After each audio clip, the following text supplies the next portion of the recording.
Hello everybody, it's Aaron back from Screen Stars, and I'm here once again to do another review for Geek Legion of Doom. And today I'm here to review the 2019 romantic science fiction comedy Same Boat, a film that is directed by Chris Roberti, who also stars in the film as James.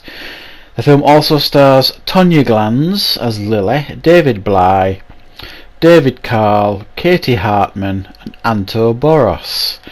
Now, this is a right quirky little comedy film, this romantic comedy with an interesting concept. A time-travelling assassin, well there's two actually, time-travelling assassins. Basically their job is to travel back in time and to kill people that may harm the future in some way. And the next job they are tasked with is to appear on a cruise ship, and they are tasked with killing Lily. However, upon arrival, his partner becomes tragically seasick and is confined to her cabin. She can't do anything, so it is up to James to seek out his target and kill her so that they can leave the cruise ship and continue with their job. However, what he does not expect is to find his target to be completely charming, and he basically falls in love with her. And that is the concept of this film. A really interesting idea, nothing that I've really seen before.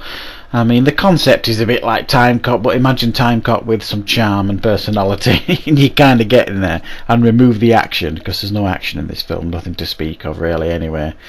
And you've got a really interesting idea here.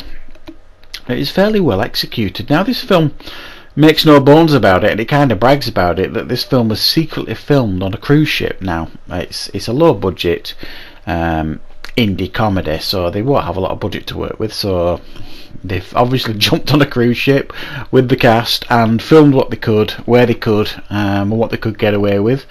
And you know what, it works. There's some fine editing on display here to make this feel that they had the run of the whole cruise ship and everybody was on board. It does feel a little bit enclosed at times, in the sense of it's the same cast members that you're seeing interacting with each other for the most part, so it feels a little bit isolated, but that makes sense when you realise, you know, the project that they were doing. They probably only had a handful of actors and performers and crew members. But they make up for that with some interesting shots of the cruise ship and some of the activities, and some of the cast members obviously joining in with the activities on the cruise ship, and it fleshes out the movie and makes it feel like everybody's on board with it. So there's some clever filmmaking going on here that makes you feel involved in the film, and it makes you feel like you want to go on a cruise. It seems like really fun and entertaining. I really liked the performances here by most of the actors. They were reserved for the most part. I liked Chris Roberti's portrayal as James, who is also the director, who's this conflicted guy who's like the mentor to his time-travelling buddy, who he's kind of mentoring and showing him the ropes. So he's, you get the impression that he's quite ruthless, or he has been quite ruthless, so you don't really think it's going to be a problem him delivering on this job, killing this person that he's supposed to. So he's quite conflicted in delaying his task, the fact that he's falling for her. And there's some pretty good chemistry going on between James and Lily, his target. You kind of believe that relationship. They didn't rush it. It felt like it was natural, this relationship, how it was built. Other than those two performances, I wasn't necessarily sold on some of the other performances. Now, this is billed as a romantic comedy, so there has to be some comedy here. Now, the comedy mainly comes from some of the side characters.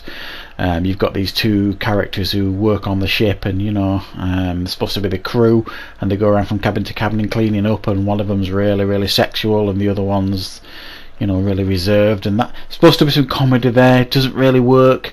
And there's another guy he's basically a cleaner, and he's forever doing magic tricks, who's got this quirky personality, and again didn't fit brilliantly, I don't think, in the film. I'm not so sure it needed that kind of comedy, the quirky comedy it was trying to inject. It was more like a situational comedy, the situation that James found himself in, and I think they could have got the humour and the comedy from other areas. But it's not to say that it doesn't necessarily work, this film. I think this film has an incredible amount of charm with a really interesting concept. And it was mildly amusing, but I think it's fair to say it was light on the comedy. It was more of a romantic science fiction film, this, rather than comedy. There is some comedy elements attempted, but I think that's the weakest part of the film, if I'm perfectly honest. For those of you out there who are stuck at home right now, looking for a nice romantic film to watch, something a little bit new, if you don't mind, a low budget indie romantic film, something a little bit different, I think you'll quite like this. It's got some quite charming characters with some interesting performances, with a really interesting idea, and it is something a little bit different that will escape you a little bit, put you on a cruise ship and give you a little bit of something different to look at. So I'm giving this a 6 out of 10. I quite liked it, I'm not going to lie. I thought it was very, very charming, a fun idea. It doesn't always work, especially the comedy side of it. I thought the romance side of it and the science fiction side of it were very, very interesting. And yeah, that's my review for Same Boat. Check it out if you get a chance. Thank you very much for watching, and of course don't forget to chat back on Geek Legion doing very, very soon for more reviews.